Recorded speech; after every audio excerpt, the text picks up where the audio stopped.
मित्रांनो, तुमचं पुन्हा एकदा सुमिरित मराठी ह्या यूट्यूब चॅनेलवर स्वागत आहे. आजची कथा सुरू करण्यापूर्वी जर कोणी ह्या चॅनेलवर पहिल्यांदाच आले असाल आणि अजूनही सबस्क्राईब केले नसेल तर नक्की सबस्क्राईब करा. धन्यवाद. सालकरी गड्याच्या बायकोने आणलेली भाकरी खाऊन सखाराम विहिरीजवळच्या आंब्याच्या झाडाच्या सावलीत बुंध्याला टेकून आडवा झाला होता. ऐन दुपारची वेळ, पोटात अन्न गेलेलं आणि आंब्याच्या झाडाची दाट सावली. सखारामच्या डोळ्यांवरती झोप आली होती, पण त्याचे डोळे लागले होते पलीकडच्या झाडाखाली बसलेल्या जोडप्याकडे. सालकरी गडी आणि त्याची बायको. आपल्यासारखीच त्यानेही भाकरी खाल्ली. खाल्ली कसली हो? त्याच्या बायकोने प्रेमाने खाऊ घातली आणि आता नवरा बायको गुलूगुलू गोष्टी करून राहिलेत आपसामध्ये. म्हणून तर ते आपल्यापासून दूर त्या झाडाखाली जाऊन बसतात रोज भाकरी खायच्या टायमाला. सालकरी गडे आणि तो सकाळपासून शेतात राबत होते. दिवस जसा माथ्यावर आला तसा सालकरी गडी वाटेकडे नजर फेकू लागला होता. भूक तर आपल्यालाही लागली होती, पण त्याची भूक वेगळी, आपली वेगळी. तो नुसत्या भाकरीचीच वाट पाहत नव्हता, तर त्याच्या घरवालीचीही. आपली भाकरी कोण आणणार? वहिनी. ह्या बाई संगच आपली भाकरी धाडते. क्वॅक क्वॅक. कोंबड्याच्या घाबरट आवाजासरशी सखाराम उठून बसला आणि गंमत बघू लागला. पलीकडच्या मळ्यातील 2 कोंबडे आणि 15-20 कोंबड्या चरत चरत विहिरीच्या आसपास आलेल्या. मोठा दिसणारा लाल पांढऱ्या रंगाचा, अंगाने भरपूर भरलेला कोंबडा आपल्या राण्यांसह गेल्या महिन्यापर्यंत ऐटीत चालायचा. साऱ्या राण्या त्याच्या जवळ राहूनच चरायच्या आणि तो चरता चरता मधूनच मान उंचावून ताडतुऱ्याने एखाद्या सम्राटासारखा इकडे तिकडे बघायचा. दमदारपणे पावले उचलायचा. तो जिकडे जाईल तिकडे कोंबड्या निमूटपणे त्याच्या मागे जायच्या. मधूनच त्याला लहर आली की एखाद्या कोंबडीच्या मागे पळत सुटायचा. तीही त्याला बरंच पळायला लावायची. आणि नंतर पण गेल्या महिन्यात त्या कळपात आणखी एका कोंबड्याची भर पडली आणि आपल्या साम्राज्याला धक्का लागतो की काय ह्याची जुन्या कोंबड्याला शंका आली असावी. सखाराम बघतच राहिला. तो नवा छोटा कोंबडा, चांगला पांढऱ्या परांचा, लाल भडक तुऱ्याचा, जुन्या कोंबड्यापेक्षा तरुण. कोंबड्यांपैकी कोणी त्याच्याशी लगट करते आहे असं दिसताच जुना कोंबडा खाणं टाकून त्याच्या अंगावरती धावून जायचा, त्याला चोच मारून हैराण करायचा आणि तो बिचारा क्वॅक क्वॅक करत पळत सुटायचा. त्यामुळे तो त्या राण्यांपासून दूर दूर राहायचा, एकटाच माती उकरायचा. आपल्या राण्यांचा उपभोग घेण्याचा अधिकार फक्त आपला. ह्या नवीन कोंबड्याने त्यावरती अतिक्रमण करू नये हा एक नवीनच व्याप त्या जुन्या कोंबड्याच्या मागे लागला होता. आणि ह्या राक्षसापासून आपला बचाव कसा करायचा ह्याची चिंता नव्या कोंबड्याला. अलीकडे सखाराम रोजच ही गंमत पाहायचा. मोठा त्या कोंबड्याच्या मागे पळतोय, तो बिचारा जीव घेऊन वाट फुटेल तिकडे धावतोय आणि दूर जाऊन उभा राहतो. साला हा मोठा कोंबडा ऐटीत चालत आपल्या राण्यांकडे परत येऊन कुस्ती जिंकलेल्या पैलवानागत त्या हरलेल्याकडे बघतो.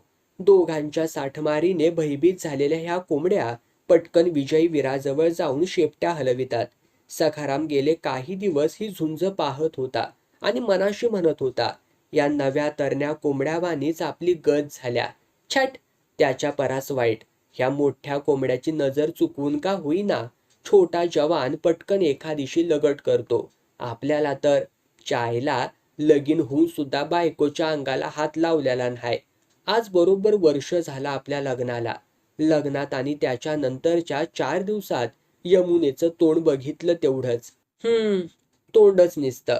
गेल्या वर्षी दिवाळी झाल्यावर सखारामचं लग्न थोरल्या भावाने ठरवलं आणि 15 दिवसामध्ये उरकूनही टाकलं. आपलं लग्न ठरल्याचं कळल्यापासून तो खुशीची गाजरं खात होता. मुलगी कशी काळी का गोरी न पाहताच. त्याला आठवलं लग्न ठरवून आल्याचं दादाने घरात सांगितल्यावरती वहिनीने नवलाने विचारलं होतं, अहो असं कसं अचानक ठरवून बी आलात? लगीन तिथी पक्की बी केलीत, पोर पाहणं नाही का सवर्ण नाही? तुझ्या 8वी नापास दिराला अशी कोणती गा इंद्राची अप्सरा मिळणार होती? आणि तसं म्हणशील तर दिसायला तुझ्या परी 100 पटीनं दिकने हाय पोर. दादाला कोणाचा विरोध सहन व्हायचाच नाही. असं म्हणूनच पसंत केली वाटतं झटपट. अर्थातच चांगली देखणी सुभावनी पोरगी. आपल्या सखारामच्या मानानं तर लय उजवी. सखाराम तेव्हाच हरकून गेला होता. लग्न लावून यमुनेला घरी आणलं. सत्यनारायणाच्या पूजेला दोघं जोडीनं बसले. भटजीने नवरीला त्याच्या हाताला हात लावायला सांगितलं. तिच्या हाताचा स्पर्श होताच सखारामाच्या अंगातून वीज चमकून गेल्यागत झालं. बस तेवढाच स्पर्श. त्याच्या तारुण्याचा खूण जागच्या जागी उधळण्यासाठी डाव्याला हिसके देऊ लागला. कधी हे दिवसाचं दावं सुटतंय आणि कधी रात्रीच्या अंधार वावरात तोंड खुपसायला मिळतंय ह्याची तो वाटच बघू लागला. पाहुण्यांच्या रगाड्यात तो रात्री घरातल्या घरात घुटमळू लागला. त्याची स्थिती ओळखून वहिनीने त्याला बाजूला घेऊन बजावलं. भाऊजी, लय उतावेळपणा करू नकासा. सखारामने लाजून वहिनीकडे बघायचं टाळलं. अहो, उद्या सत्यनारायणाची उत्तर पूजा आहे. भटजीनं सांगितलंय मला. उद्याची पूजा आटपूस्तवर काही गडबड नाही करायची. देवाला खपणार नाही त्या. असं ओशाळा होत सखाराम म्हणाला. वहिनी, मी बाहेर पडवीत झोपतो. दुसऱ्या दिवशी उत्तर पूजा झाली. पाहुण्यांचीही पांगापांग झाली. सखारामच्या जवानीचा खूण तर उधळतच होता. पण रात्री त्याचं अंथरूण बाहेरच्या पडवीतच.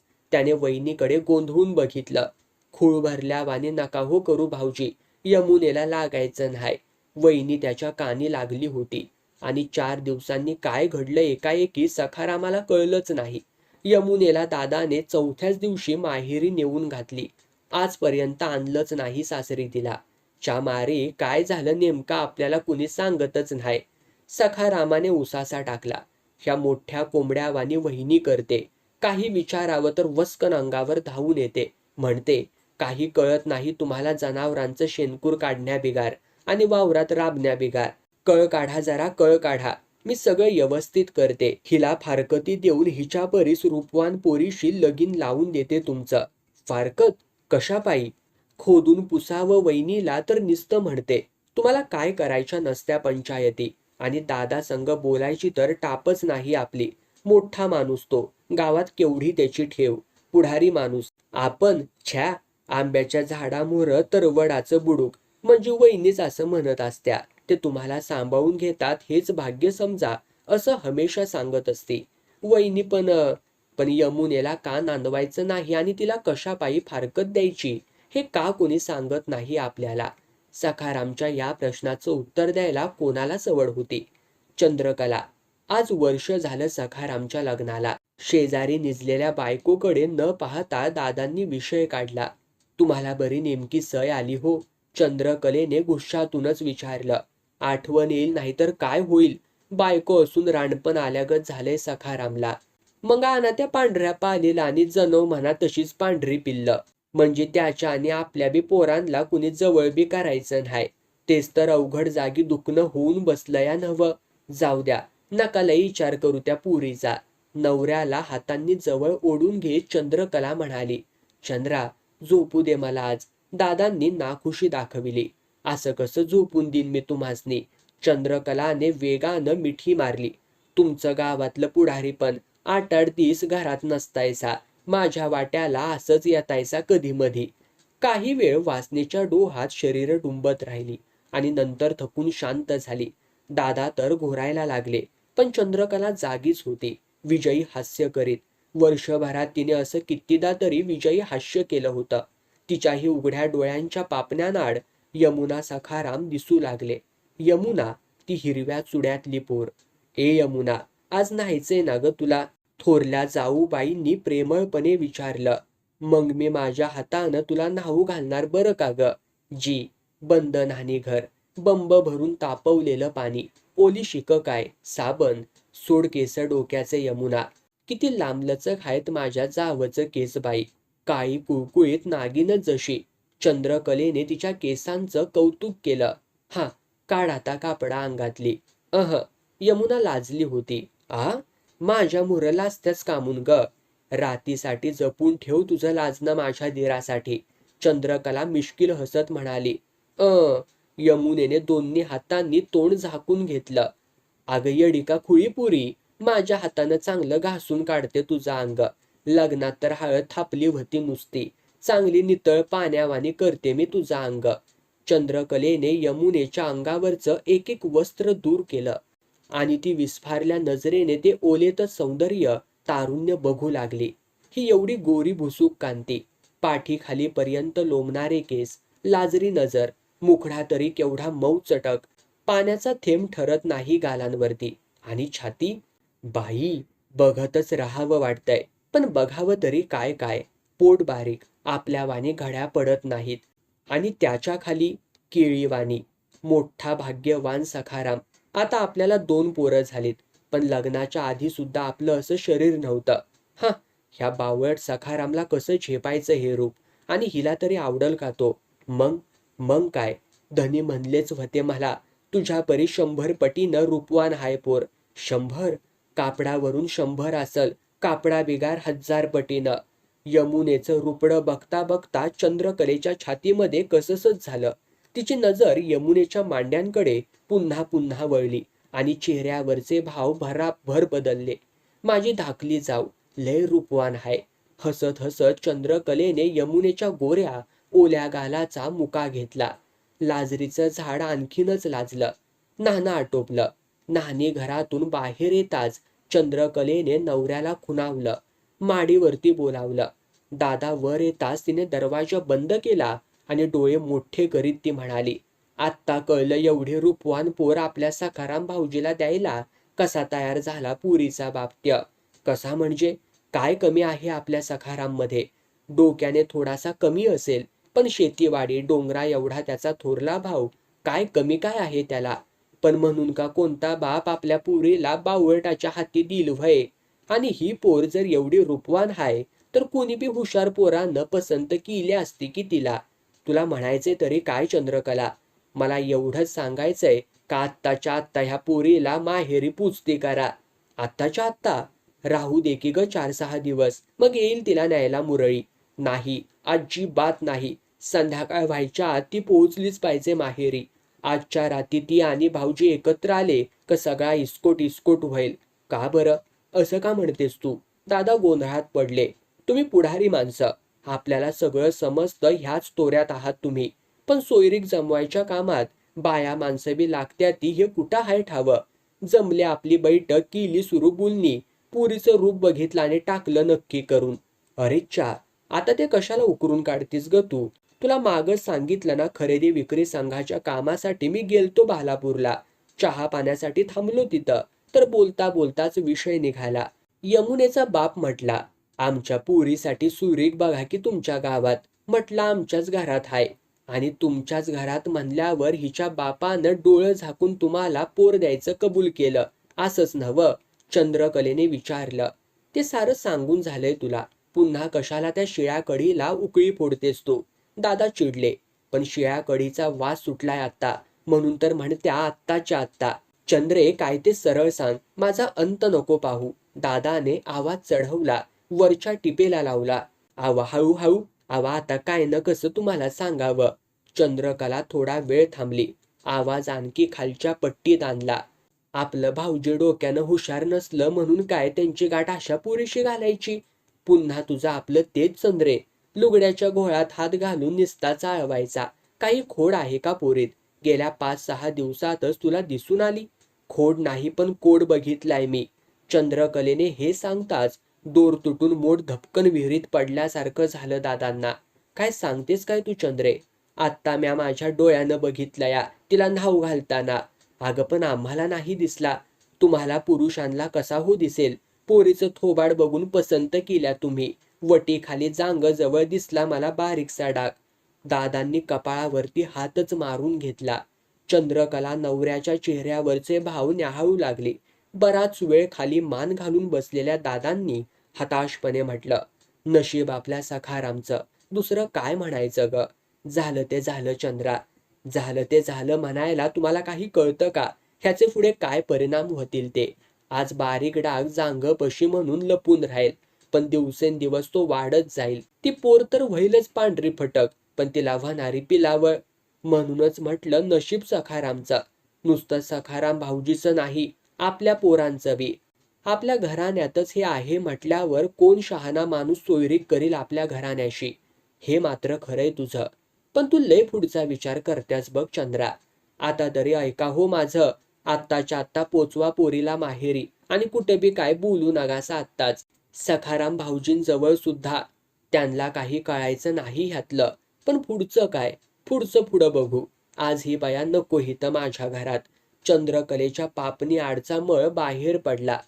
त्यानंतर 4 दिवसांनी सालकरी गड्याची बायको रखमा विहिरीतलं पाणी शेंदत होती. विहिरीजवळच्या आंब्याच्या झाडाखाली बसलेला सखाराम हातातला घास हातात ठेवून तिच्या हालचालीकडे टक लावून बघत राहिला. छातीवरचा पदर दूर झालेला, रहाटावरती दोर ओढताना वरखाली होणारी छातीवरची पाखरं. रखमाने झटकन आटोपून मडकं भरलं आणि ती लगबगीने नवरा बसला होता त्या झाडाकडे गेली. नवऱ्याचं खाणं होई तो रखमा काही बोलली नाही. मग तिने हळूच म्हटलं, मी माहेराला जाऊन येते 4-8 दिवस. हा, हे काय काढलंच मधीच म्हणायचं. आता तर दिवाळीला गेलतीस नव्ह तू? गडी हैबती खेकसला. आवाज जत्रा आल्या ना बिरोबाची. काही जायचं नाही औंदा. काय जायचं नाही औंदा? याका जत्रेनं काय देव म्हातारा नाही व्हत. पण मला हिथं लय भ्याव वाटायला लागले बघा. तिनं मनातली रुकरुक सांगितली. भ्याव? आणि कोणाचं ग? धाकल्या मालकांचं. काय सांगत्यास काय?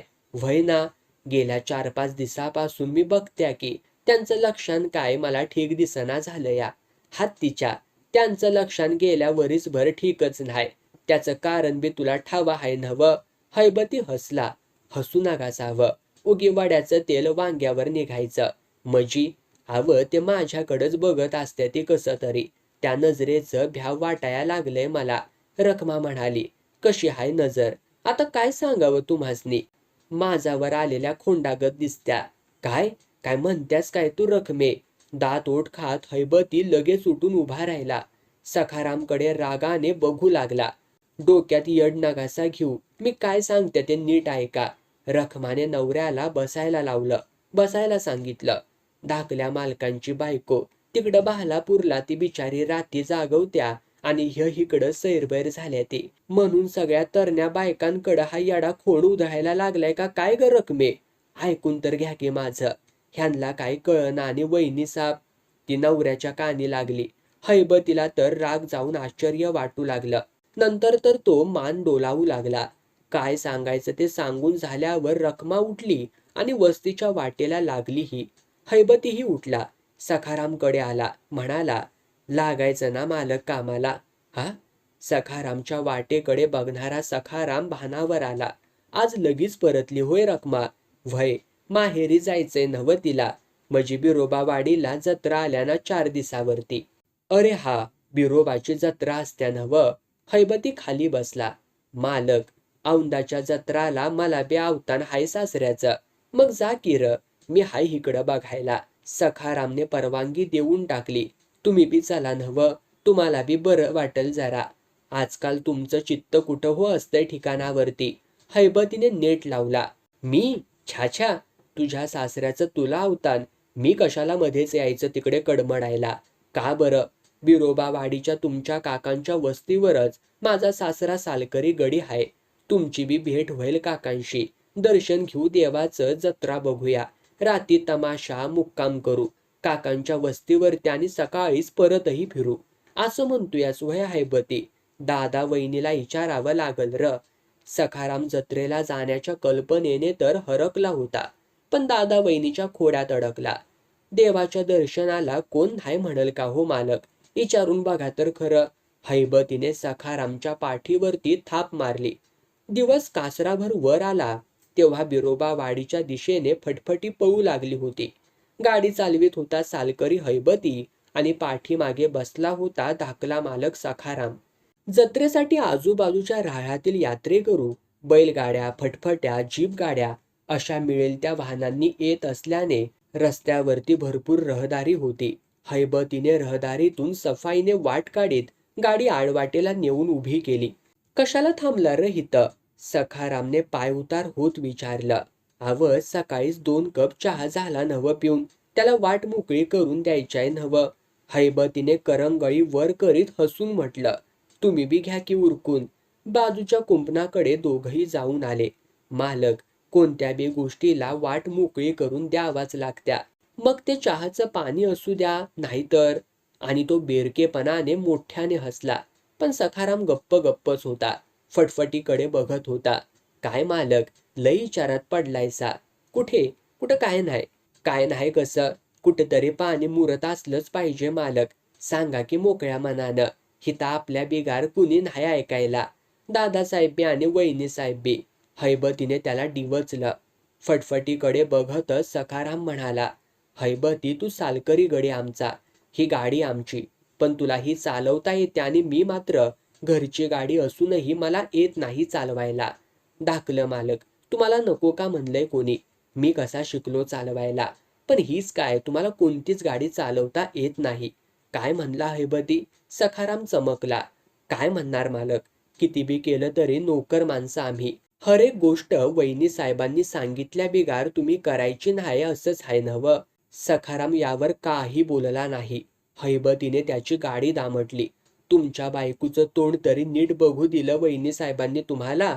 खरंच हैबती, सखाराम बोलू लागला. दादांनी जमवलं परस्पर. लग्नात तर केवढं मोठं बाशिंग होतं तिच्या कपाळाला. त्याच्या मुंडावळ्याने घरी आणल्यावरती तिच्या डोक्यावरचा पदर थेट नाकापर्यंत आलेला. वर करून बघावंसं वाटलं तर घरात खंडीभर पाहुणे आणि वहिनीची नजर एकदम घारीवाणी. अरारा, हैबती हसला.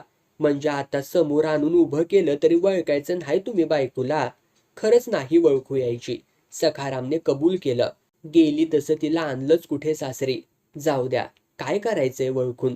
वहिनी साहेब तिला काडीमोड देऊन बाशिंग बांधायचा चानस देतील नव्ह तुम्हाला. पैरणीच्या खिशातून तंबाखूची पुडी आणि चुन्याची डबी काढीत हैबतीने समजूत काढली. हा तसं म्हणते वहिनी, पण किती दिवस लागणार? आता ते कसं ठावा असणार? पण म्या ऐकलंया का तुमचा सासरा तयार नाही काडी मोडायला. म्हणजे आलं कोर्टाची पायरी चढणं. 4-5 वर्ष तर ह्यातच निघून जात्याली. असं सखारामच्या जीवाची घालमेल झाली. पण तिला नांदवत का नाही? सासरे आणत का नाही? हैबतीने नेमका प्रश्न विचारला. मला तरी काय र ठाऊक आहे. मला बी विचारायचा धीर हुना झाला या. चला, हैबतीचं काम झालं. बिरोबावाडी हकेच्या अंतरावरती हाय हितून. तुमच्या काकांच्या वस्तीवरती जाऊया आधी. त्याने गाडीला किक मारली. काकांच्याकडेच हैबतीचा सासरा सालगडी होता. त्या वस्तीवरच त्यांची झोपडी देखील होती. फटफटीचा आवाज ऐकताच हैबतीची बायको रखमा झोपडी बाहेर आली. सखाराम आल्याचं बघून काकांनाही आनंद झाला. चहा पाणी झाल्यावर तिघे जण, हैबती, त्याची बायको रखमा आणि सखाराम जत्रेला निघाले. बिरोबाच्या दर्शनासाठी देवळाच्या घरासमोर स्त्री पुरुषांच्या 2 वेगळ्या रांगा होत्या. एकदा 5-25 पुरुषांना आतल्या आवारात सोडलं जाई, मग स्त्रियांना सोडलं जाई. पण आपलं पुरुष माणूस आत जात असलं की त्याच्या बरोबर आलेली बाई पुरुषात घुसून जोडीने दर्शनाची संधी घेई. हैबती पुढे आणि सखाराम मागे होता. शेजारच्या रांगेत रखमा उभी होती. इतक्या वेळ ती कुतूहलाने तिच्या समोरच्या पोरीकडे बघत होती. कोण बाई ही मड्डम आली देवदर्शनाला. गोरी पान, मिडी घातलेली, डोळ्यांना लालसर गॉगल होता. मोकळे केस फक्त रिबीनमध्ये बांधून पाठीवर सोडलेले. गुडघ्याच्या खाली पाय उघडेच आणि पायात उंच टाचेच्या सँडल्स होत्या. ओठही किंचित लालसर होते. धाकले मालक. हैबती सखारामच्या कानाशी लागला. बघितली का ती पुरगी हो? कोणती रे? ती मड्डम. हा, शहरातली दिसते. आपल्याला काय करायचंय तिच्याशी? सखाराम म्हणाला खरा, पण हैबतीने सांगण्याआधीपासूनच तो त्या पोरीकडे चोरट्या नजरेने बघतच होता. चला, लागला आपला नंबर. हैबती दारातून घुसू लागला. तशी रखमाही त्यांच्या रांगेत घुसण्यासाठी धडपडली त्या पोरीसह आणि दोघेही आदळल्या. हैबतीच्या अंगावरती रखमा आणि सखारामच्या अंगावरती ती गॉगलवाली पोर. सारेजण आवारामध्ये आले. ई, काय मेले पुरुष? ती किंचाळली. सखारामकडे बघू लागली. सखाराम बावचळून गेला. काय झालं ग बाई आमच्या माणसावरती संतापायला? रखमाने पदर कसला. मुद्दाम धक्का मारला यानं. वाघ भवाने. रखमाने बांगड्या माग सारल्या. तू येऊन ह्यांच्या अंगावरती आदळलीस आणि ह्यांच्यावरतीच खेकसत्या व्हय? अगं माझे बये, एखाद्या बाईला धक्का मारायला सांगितलं तरी हे धाडस करायचं नाही ती. आजूबाजूच्या लोकांच्या हशात ती तरुणीही सामील झाली. मग तुम्हीही ह्या दुसऱ्या पुरुषावरती आदळलात ना? मग काय झालं? ते माझं धनीच आहे ते. धन्याचा धक्का लागला तर राग नाही येत. झिंझिण्या येत्या त्या अंगावरती झिंझिण्या. पुन्हा एकदा हशा पिकला. तुला काय म्हणा अनुभव असणार. ई काहीतरीच काय बोलताय हो तुम्ही. त्या पोरीचं मिडीतलं शरीर शहारलं. ई बी काय करू नगस, या आमच्या संग, नाहीतर लय धक्क खावा लागतील गडी माणसांचं हितल्या गर्दीत तुला. रखमाने चक्क तिचा हात धरून आपल्या बरोबर गाभाऱ्याकडे नेलं. फार विचित्र तुम्ही खेडवळ बायका. असू दे असू दे, चल लवकर. सखाराम स्तंभित होऊन दोघींचं बोलणं ऐकत होता. दर्शन घेऊन देवळाबाहेर पडेपर्यंत रखमाने मात्र त्या पोरीला पूर्ण संरक्षण दिलं. बाहेर आल्यावर तिने आभार मानले. एकटीच आल्या का काय ग तू, रखमाने विचारलं. हो, हा, हे बरं हाय. असा नकरा करून एकटं फिरायचं आणि कुणाचा धक्का लागला म्हणजे बॉम्ब ठोकायची. कुठली ग पुरी तू, मुंबईची. बिरोबाच्या जत्रेला कशी ग आलीस तू. चांगला नवरा मिळावा म्हणून नवस करायला होय. सखारामने आता कान टवकारले तिचं उत्तर ऐकण्यासाठी. आपण बी देवाला साकडं घातलं आपलं हे भिजतं घोंगडं मिटवायला. नवरा मागायला नाही आले हो, ती हसत म्हणाली. शेजारच्या गावी आले आमच्या नातेवाईकांकडे, सहज गंमत म्हणून आले जत्रा बघायला. मग चल ना गा आमच्या संग, आपण सारच बघूया जत्रेतली गंमत. त्या पोरीने मान डोलावली. फिरत फिरत ते चौघे जण रहाट पाळण्यांकडे आले. पाळण्यामध्ये बसायचं काय, रखमाने विचारलं. बसूया की. हा, बसा जोडी जोडीनं, रहाट पाळणेवाला म्हणाला. आपण दोघं बसूया ह्या पाळण्यात. रखमानं जमिनीजवळ आलेल्या पाळण्यामध्ये पाऊल टाकलं आणि हैबतीला इशारा केला. तोच तो पाळणा वर गेला. हा, आता तुम्ही बसा हो चष्मेवाल्या बाई जोडीनं, पाळण्यावाल्याने सुचवलं. जोडीनं, तिने हसून सखारामकडे बघितलं. चला हो, तिने सुचवलं. छाछा, भलतच काय. सखाराम एक पाऊल मागे गेला. अहो, पाळण्याची भरती झाली पाहिजे ना, ती त्याच्या कानाशी लागली. भलताच कोणीतरी पुरुष बसण्याऐवजी तुम्ही बसा माझ्या बरोबर. तुमची गॅरंटी दिले ना तुमच्या त्या बाईनं, खेडवळ बाईनं. तिने त्याचा हात धरला. दोघे जण पाळण्यात बसले. पाळणे फिरू लागले. वेग वाढत चालला. झोके बसू लागले. खूपच वेग वाढला आणि भोवळ येऊन आपण पडतोय की काय, या भीतीने ती पोर किंचाळली आणि तिनं सखारामाच्या कमरेभोवती हात आवळून धरला. सखारामला इकडं भलतीच भोवळ आली. पाण्याच्या दुप्पट वेगाने त्याचं रक्त फिरू लागलं. तिचे उडणारे केस त्याच्या तोंडावरती आले आणि तिच्या उघड्या मांडीला त्याची मांडी स्पर्शू लागली. हळूहळू वेग कमी होऊ लागला. तिने त्याच्या कमरेभोवतीचा हात काढून घेतला. गुडघ्याच्या वर जाऊ पाहणारी मिडी सावरली आणि ती चष्म्याआडून त्याच्याकडं बघू लागली. मी काही केलं नाही हा. तुम्हीच, सखाराम गडबडून म्हणाला. ती पोर मोकळेपणाने हसले. घाबरू नका हो, ह्यावेळी मी रागावले नाही हो तुमच्यावर. मीच भ्यायले आणि आधारासाठी तुम्हाला धरलं.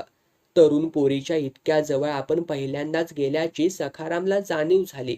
काय मालक, कसा वाटला हो पाळणा, हैबतीने हसत हसत गमतीनं विचारलं. त्याने काही बोलण्याआधीच ती पोर उतरली. मज्जा आली खूप, काय खरं ना हो. तिने सखारामची साक्ष काढली. जत्रेत तास 2 तास ते संगतीनच फिरले. दिवस कल्ला तशी ती पोर म्हणाली. बरंय सखारामजी, भरपूर करमणूक केली तुम्ही सगळ्यांनी. आता गेलं पाहिजे अंधार पडायच्या आत मला. सखाराम नमस्कार करण्यासाठी हात जोडणार, तोच तिने त्याचा उजवा हात हातात घेऊन हस्तांदोलन केलं. तू बी जा वस्तीवर, हैबतीने रखमाला सुचवलं. आम्ही दोघं आता रातीचा तमाशा बघूनच येतो बघ. उशीर नका करू लय, नाहीतर बसाल रातभर तमासगिरणीचं तोंड बघत. बरं, जा आता तू. 12-1 वाजूस्तवर येऊ आम्ही दोघं बी. भाकरी खायला वाट नग बघूस. हैबतीने बायकोला रजा दिली आणि सखारामकडे बघत विचारलं. काय मालक, काय बघतायसा असं. सखाराम स्वतःला हरवून त्या जत्रेतल्या गर्दीत चष्म्यावाल्या पोरीला शोधित होता. रात्री 1 वाजता दुक्कल तमाशा बघून काकांच्या वस्तीकडे चालू लागली. तेव्हा तर सखारामच्या डोळ्यांपुढे बोर्डावरती नाचून डार्लिंग डार्लिंग काय म्हणतो ही लावणी गाणाऱ्या मिडी पोशाखातल्या 4 नाचणाऱ्या पोरी तरळत होत्या आणि त्या सगळ्यांचे चेहरे त्या चष्म्यावाल्या पोरीसारखे त्याला दिसत होते. वस्ती आली तशी कुंत्री भुंकू लागली. तो इशारा समजून की काय काकांनी बंगल्याचं दार उघडलं. लांबूनच हैबती सखारामला कुजबुजत म्हणाला. मालक, लय थंडी पडल्या बघा. मी आता जातो सासऱ्याच्या खोपटात. बायको वाट बघत असेल माझी तकडं.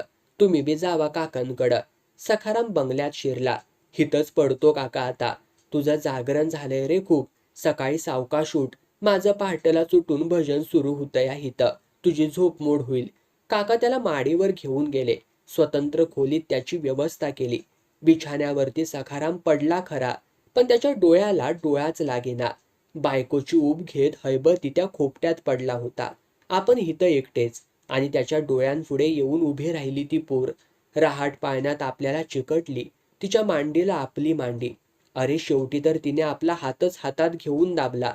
दरवाजा वाजल्याचा त्याला भास झाला, म्हणून त्यानं तिकडं बघितलं आणि तो झटकन पलंगावरती उठून बसला. दरवाजाकडे डोळे विस्फारून बघू लागला. तिथे ती उभी होती. आता डोळ्यांना चष्मा लावलेला नव्हता फक्त, बाकी सारं तसंच. आपल्याला नक्कीच भास होतोय. ती देवळापुढे दिसल्यापासूनच तिचेच विचार आपल्या डोक्यात आहेत म्हणून. पण ती आत येताना दिसली. तिने आतून कडी लावून घेतली. हे काय? कोण आहे तू? त्याने बिचकून विचारलं. ती गोड हसली. मी मी नव का ती जत्रतली, पाळण्यात तुम्हाला बिलगलेली. छॅट, ती तर गेली संध्याकाळीच माघारी. गेले होते ना, पण राहवत नाही तुमच्याशिवाय. ती त्याच्या शेजारी पलंगावरती बसली. त्याचे हात हातात घेतले. त्याने झटकन हात सोडवून घेतले. उठून दिव्याचं बटन ओढलं. ट्यूबच्या पांढऱ्या स्वच्छ उजेडात त्यानं बघितलं. ती तीच होती, हाताच्या अंतरावरती, हसत लाजत त्याच्याकडे बघत. सखाराम तिच्याकडे झेपावला. तिने झटकन त्याच्या मानेभोवती हातांचा विळखा घातला. नि ट्यूबचा उजेड तसाच तिच्या अंग प्रत्यंगाचं दर्शन देत राहिला. डोंगरांतून दिवस चांगलाच वर आला तेव्हा कुठनं सखारामला जाग आली. त्याने पटकन शेजारी बघितलं. पलंगावरती दुसरं तिसरं कोणीच नव्हतं. स्वप्न की सत्य ह्या गोंधळातच तो उठला. जिना उतरून खाली आला. बावरली नजर इकडे तिकडे फिरवून ती कुठे दिसते का ते बघू लागला. चहा पानाला काकांनी हैबती रखमाला बोलावलं होतं. तेही आले. मग काय सखाराम, झोप आली ना रे रात्री शांतपणे? काका मिशीतल्या मिशीत हसत विचारते झाले. हा, अन खात्री बी झाली असेलच की? हैबतीने विचारलं. कशाची खात्री? सखारामला काही समजेना. डागाची र. काकांनी बोलण्याची दोरी स्वतःकडे घेतली. डाग? कशाचा डाग काका? कोडाचा, मांडीवरचा. कोणाच्या? सखाराम चक्रावला. त्या मड्डमच्या हो मालक, हैबती म्हणाला. तुम्ही काय म्हणताय ते मला काही कळना झालंय. आम्ही नाही हो म्हणत. काकांच्या चेहऱ्यावरचे हसरे भाव जाऊन त्यावरती रोषाच्या रेषा दिसू लागल्या. तुझी वहिनीच म्हणत्या तसं. म्हणजे? काका रात्रीची ती? सखारामचा मेंदू रहाट पाळण्यासारखा भराभर वर खाली फिरू लागला. वय मालक, हैबती सांगू लागला. त्या यमुना वहिनीच होत्या. तुम्हा दोघांना जवळ आणायकरिता आमचा नवरा बायकोचा जीव तळमळत होता हो. म्हणून काका साहेबांच्या सल्ल्यानंच हे नाटक केलं आम्ही. काका, वहिनीचं म्हणणं खोटं आहे. सखारामने लाजत खालमानेनं उत्तर दिलं. पण तिनं आजवर सांगितलं नाही मला हे अशा करिता असं आहे म्हणून. हे फक्त दादासाहेब, वहिनीसाहेब आणि मलाच ठावं होतं. आणि वहिनी नवऱ्याला घेऊन माडीवर कशी गेली त्यावेळी योगायोगाने आपण शेजारच्या खोलीत होतो. त्यामुळे नको ते कसं ऐकलं हे सांगितलं. झाली ना खात्री सखाराम? काकांनी गंभीरपणे विचारलं. पण एवढ्यासाठी तिची इच्छा नसताना काल जत्रमध्ये त्या तसल्या कपड्यात वावरावं लागलं बिचारीला. आता हे वर्षभराचं भिजतं घोंगडं मिटवायचं का तसंच ठेवायचं भिजत हे तूच ठरव आता. हा, तुझ्या वहिनीला न विचारता.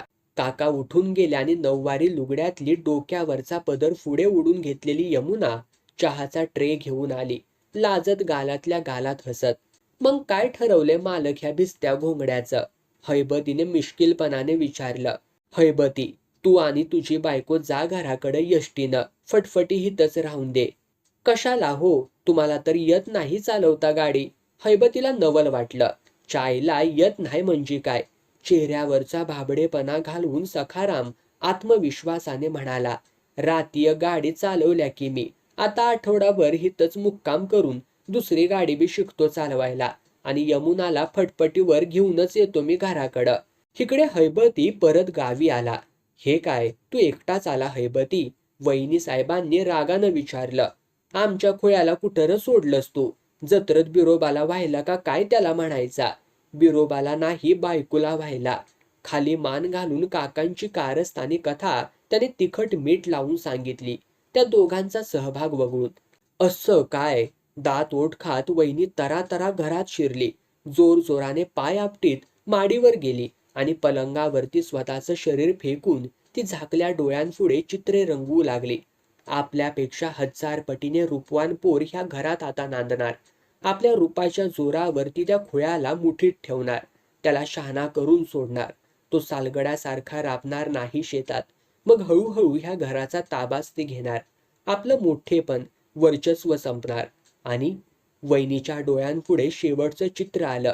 नाही सुधारला यमुनेकडून सखाराम तर तिचं लक्ष जाईल दादासाहेबांकडं. 8-8 दिवस तर ते बाहेरच मुक्काम करतात.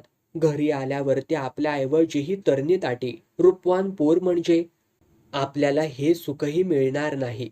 कपोलकल्पित भयचक्रात सखारामचं लग्न झाल्यापासून सापडलेली वहिनी या क्षणी पुरती गुरफटून गेली होती. घाबरून गेली होती. भयभीत झाली होती.